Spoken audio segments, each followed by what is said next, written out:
Good morning, everyone, and happy Wednesday. Thanks for tuning in this morning. I know we've been talking on a big variety of different topics, mostly related around health and wellness.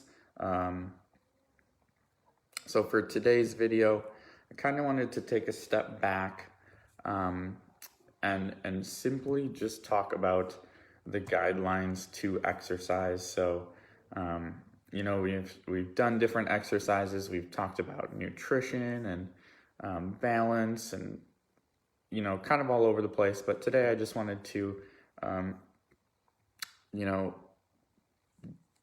bring some knowledge to the table that I personally use, that I was taught in school to use as guidelines for exercise. So, and these are guidelines for everyone.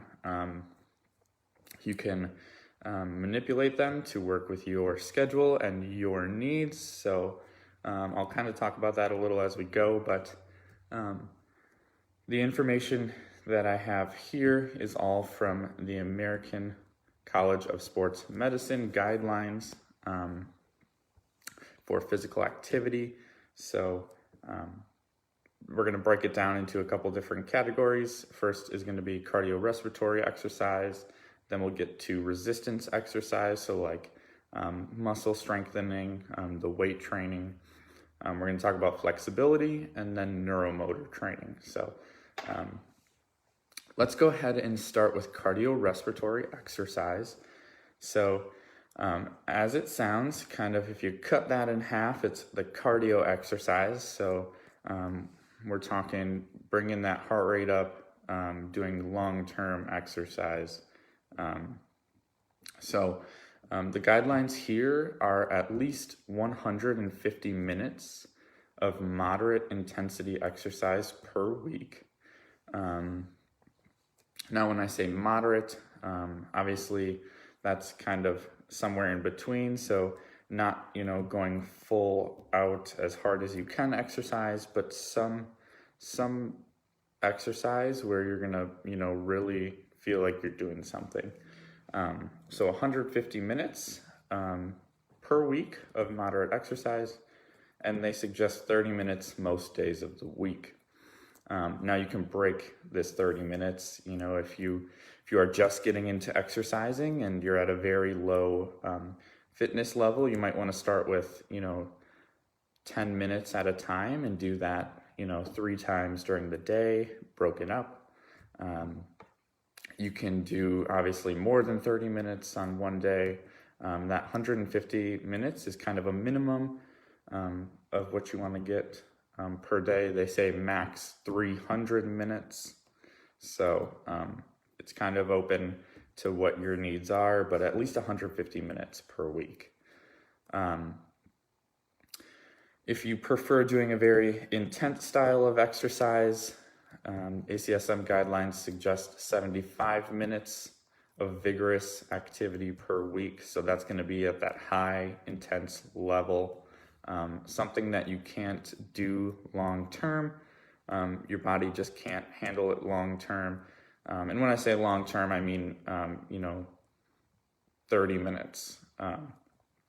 You're probably going to be looking at maybe like a 20-minute good bout of exercise. That's really going to get your heart rate up close to max and really get you burning some serious calories. So break that up into a few days, maybe 15 minutes at a crack, depending on what style of training you're looking to do, things like that. Now, you don't have to get the 75 minutes of vigorous exercise per week. They suggest either the 150 of moderate, or 75 of vigorous. You can combine them and do, 75 minutes of moderate exercise and maybe 30 minutes of vigorous exercise. So really just whatever you feel comfortable doing, whatever style you prefer. So let's now talk about resistance exercise. So again, this is going to be weight training. So actually using those weights and machines. So ACSM suggests training each of the major muscle groups 2 to 3 times per week. So major muscle groups, the legs, the chest, arms, things like that, 2 to 3 times per week, and using 1 to 3 sets. So a set is like, let's say we're talking about bicep curls. So you're gonna do, so they suggest 1 to 3 sets of 8 to 15 repetitions. So one set would be doing the exercise one time, 8 to 15 times. 2 sets would be doing the exercise 2 times, 2 rounds of it, 8 to 15 repetitions. And then 3 would obviously be 3, doing the exercise for 3 rounds of 8 to 15. So using that kind of benchmark, I would suggest doing anywhere from 6 to 10 different exercises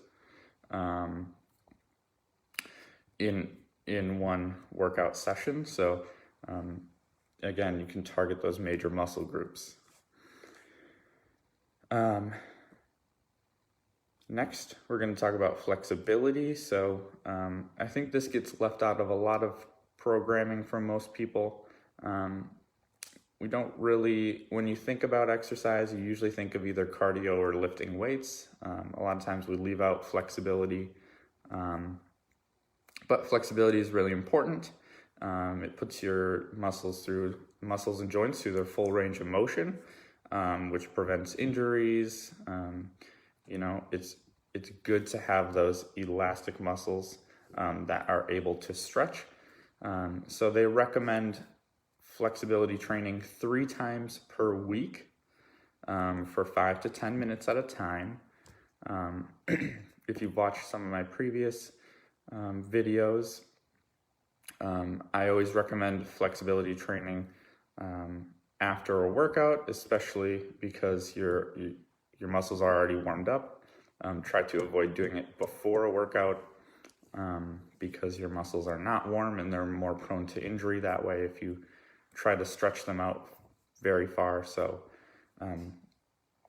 after, say if you're working out Monday, Wednesday, Friday, you do your cardio or your resistance training, whatever it might be, and then do some flexibility training after that. Just 5 or 10 minutes after your normal workout. They say max 5 times per week. I wouldn't go any more than that. As far as stretching goes, I would recommend holding a stretch anywhere between 15 and 30 seconds is usually a good area to be at. And then I would say 1 or 2 times for each muscle that you're stretching. One or 2 times for 30 seconds is usually a good benchmark there. Lastly, we're going to talk about neuromotor training. So I know that sounds probably really weird to most of you, but neuromotor is just kind of a fancy word for like balance and stability and agility, styles of training like that. So even if you do have good balance now, I hate to break it to you, but that'll start to decline no matter who you are unless you train for it. So it's always good to practice those balance and stability exercises. ACSM recommends 2 to 3 times per week for 20 to 30 minutes at a time. So right now, while most of us are working from home, or just being at home most of the time, this is easily achievable. So a lot of times in my classes, I use a riser, so you can simply head to the bottom of your stairs if you got them, and just use that bottom step as a riser. Just practice bringing yourself up and down the steps. You can do the one-legged balancing, that I did in one of the Facebook Live videos earlier, a couple weeks ago. So go check that one out if you want a couple tips on some balance exercises. But again, 2 to 3 days per week, 20 to 30 minutes. You could probably pair this with like resistance training if you wanted to. I know 20 to 30 minutes seems like a long time, but it really does go pretty fast, especially when you're constantly moving and holding positions for extended periods of time.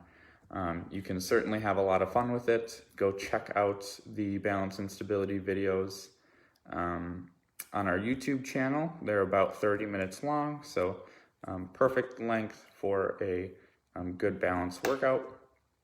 It's also going to work a little bit on the lower body strength. So if you're looking to get those legs working a little bit while you're practicing balancing, I highly suggest checking out those videos.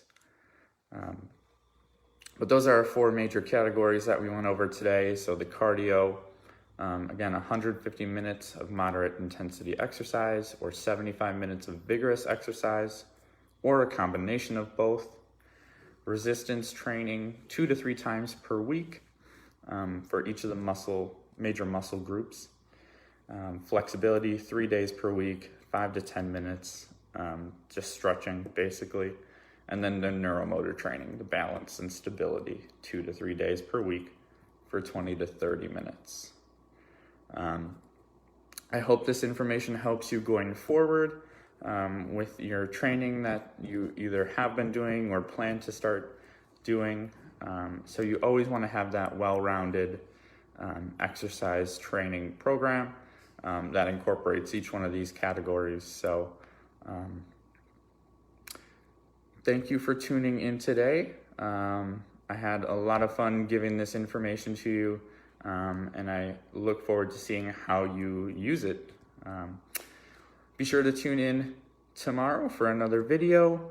In the meantime, go check out those YouTube videos and our other Facebook Live videos, and stay healthy and well. Thanks for watching.